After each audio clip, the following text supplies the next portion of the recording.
Welcome to Vimala's mini kitchen. അപ്പൊ നമ്മളിന്ന് ഉണ്ടാക്കാൻ പോകുന്നത് അക്കോസേട്ടന്റെ ഉണ്ണിയപ്പമാണ്. അപ്പൊ അതിന് എന്തൊക്കെ വേണ്ടേ നമുക്ക് നോക്കാം. അപ്പൊ അതിനാവശ്യമുള്ള സാധനങ്ങൾ എന്തൊക്കെയാന്ന് നോക്കാം. 3 ചെറിയ പാളയംകുടമ്പഴം ഞാൻ എടുത്ത് അരച്ച് വെച്ചിട്ടുണ്ട്. അതിൽ ഏലക്കായിട്ട് അരച്ച് വെച്ചിട്ടുണ്ട്. പിന്നെ വറുത്ത അരിപ്പൊടി 1 ഗ്ലാസ്, പിന്നെ ശർക്കര പാനി, ശർക്കര ഉരുക്കിയത് 3/4 കിലോ ശർക്കര ഉരുക്കിയതാണ്. 2 ഗ്ലാസ് വെള്ളം ഒഴിച്ചാണ് നമ്മൾ ശർക്കര ഉരുക്കിയത്. പിന്നെ നാളികേരം 1 ചെറിയ മുറി കൊത്തി അരിഞ്ഞ് നെയ്യിൽ വറുത്തെടുത്തതാണ്. പിന്നെ എള്ള് കുറച്ച്, പിന്നെ നാളികേരം ഞാൻ 1 മുറി അരച്ച് വെച്ചിട്ടുണ്ട്. പിന്നെ 1/2 കിലോ റവ, 250 മൈദ.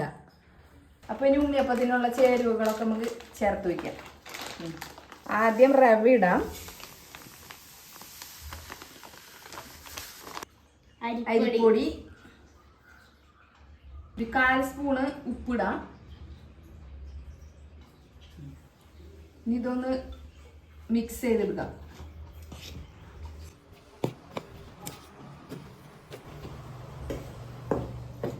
അത് കഴിഞ്ഞ് നമുക്ക് ശർക്കര നീര് ഒഴിക്കാം.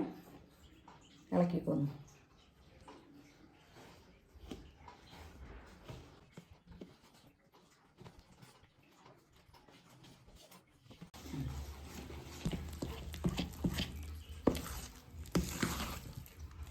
പിന്നെ നമുക്ക് നാളികേരം അരച്ചത് ഒഴിക്കാം.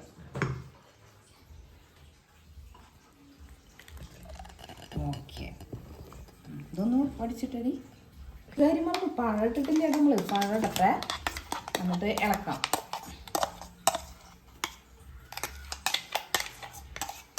മിക്സ് ചെയ്തോ.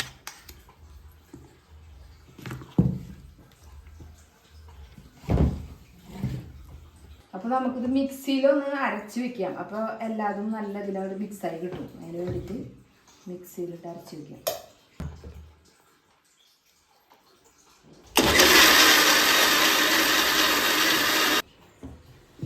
ഇത് അരച്ചത് നമുക്ക് ഇതിൽ ഒഴിച്ച് വയ്ക്കാം. വേറെ പാത്രത്തിൽ ഒഴിച്ച് വയ്ക്കാം.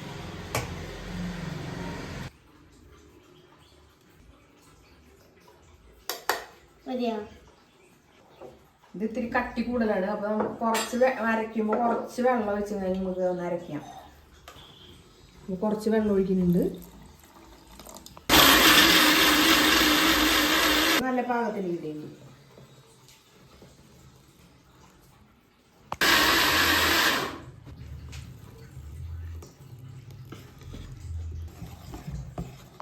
ഇനി നമുക്ക് നാളികേരം വറുത്തതും എള്ളും കൂടി അതിലിടാം.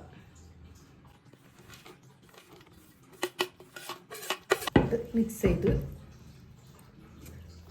വെക്കാം.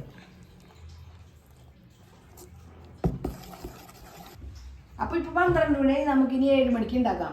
വൈകുന്നേരം 7 മണിക്ക് കലക്കി വെക്കുന്നതെന്ന് വെച്ചിട്ടുണ്ടെങ്കിൽ പിറ്റേ ദിവസം രാവിലെയാണ് നമ്മൾ ഉണ്ടാക്കേണ്ട. അപ്പോൾ സമയം നോക്കേണ്ട ആവശ്യമില്ല. നമുക്ക് 7 മണി 8 മണിക്ക് ആകുമ്പോൾ ഉണ്ടാക്കാം. ഇതിപ്പോൾ ഈ ഉച്ച നേരം ആയാലും അങ്ങനെ വൈകുന്നേരം 7 മണിക്ക് ഉണ്ടാക്കും. അപ്പോൾ ഓക്കെ, അപ്പോൾ നമുക്ക് 7 മണിയാകുമ്പോൾ കാണാം. ബൈ.